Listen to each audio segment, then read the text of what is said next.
PAL's fourth Community Heroes Hoops Tournament is on Saturday, August 31st, and it starts at 11 a.m., runs till about 4 p.m., and at 1 o'clock, we'll have the SFA men's basketball team, the Lumberjacks, doing a free activity for kids of all ages, so they can come and shoot hoops with the Jacks and get to learn some skills and practice some drills with them. It's a lot of fun. And at 3:30, we will be doing a Heroes celebration. And that's one of the key components of this tournament, is to honor local heroes who've been nominated for great work that they do around town. And this year's theme is Nacogdoches Trails, Gardens, and Parks.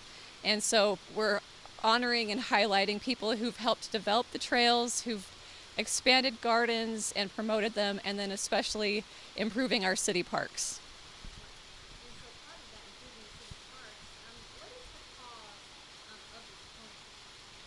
Sorry, say that again? What's the cost? Why are you all having this tournament? The cause? Yes. So this tournament started as a fundraiser and continues to be a fundraiser for this park. This is Robert McCrimmon Park on Woden Road.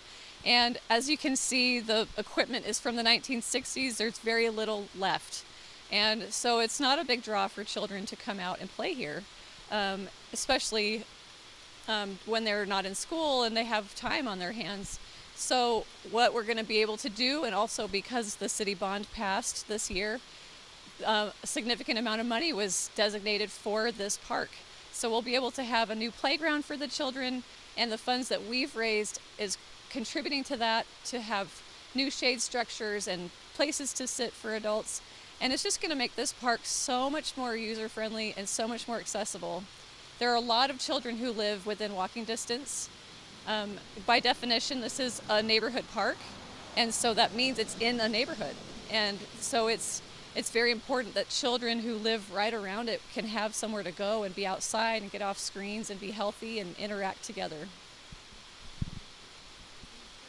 you able to share that amount that you all have raised so far? So far, we have raised around $40,000 towards this park, and then the bond, I think, was around $180,000. I'd have to double check that number, but it was a significant amount. And for us to continue fundraising on our own without the bond, it literally would have taken us 10 more years at the rate we're going. So it's a big deal that the community has supported this bond and is making this possible so much faster. And so from PAL, we thank everybody who voted in favor of the bond. And so for the tournament that's coming up, how much are you all looking to raise then? And how much is needed to actually do the repairs for the improvement? So we're pretty much done. I think we stand to raise maybe $4,000 or $5,000 from the tournament, and that's just going to just cap it off and we'll be done. So we're excited to be concluding this project. I guess, how else would this be able to help the community? Yeah. So we've always seen that when a park gets improved, more people come out to it. It will be used more.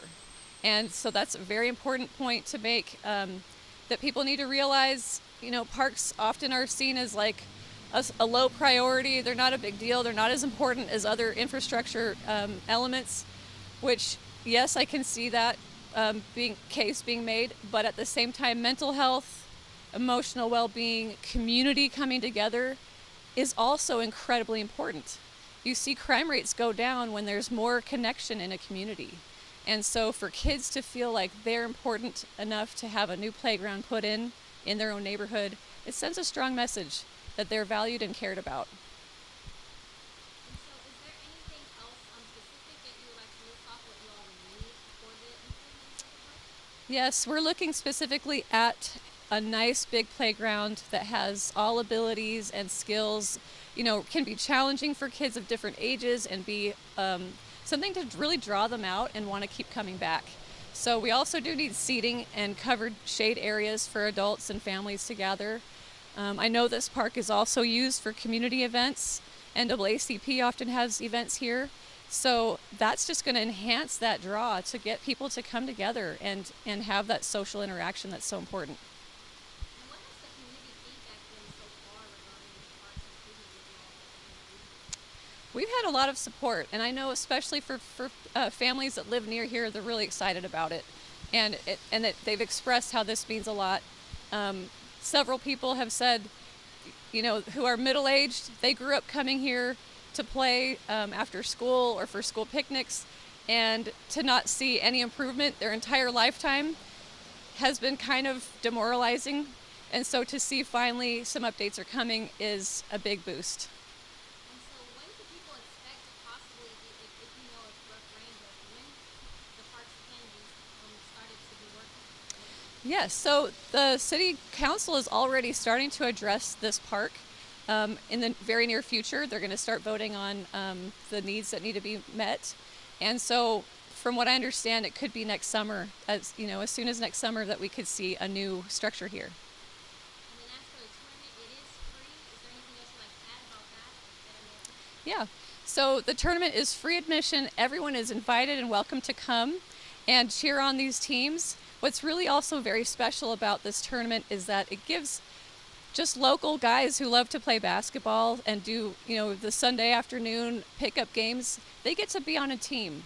They get to put on a nice jersey. They get to have real officials and be in a tournament where they're competing for a cash prize.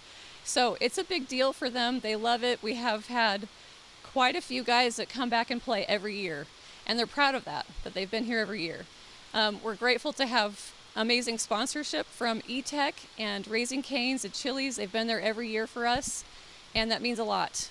And also the other special component is that each team is named after a nominated hero from the community. And so we have all these different facets coming together. This tournament is really special. And so each team gets to represent a hero, while these guys get to have a really great tournament and get to compete for a prize. And is there anything else you'd like to add that I may have missed? Oh yeah. So I also wanted to highlight this park because it's named after Robert McCrimmon, who is a local hero, and he passed away in the 1980s. So there's a new generation coming up who doesn't know about him. But the reason why this park was named after him is because during the Jim Crow era, even though he was a black man dealing with all the strain and the stress of the community and social and even political barriers that he had, he still thrived. He still sought out ways that he could improve his own life, improve the lives of other people. He even gained the respect of many white city leaders and was able to get honored to have a city position for life, for as long as he wanted to keep that job with the city. And in that time frame, most black men could only get a job with the city in sanitation. But he was able to be on the street crew and, drive the grader. People knew Mr. Big Robert. He was the one driving the grader up and down the unpaved roads and making them better. And so he really was a figure in Nacogdoches in the 1960s and 70s. And he's someone that we're proud to honor and proud to have this park named after as an example of someone who persevered in difficult situations.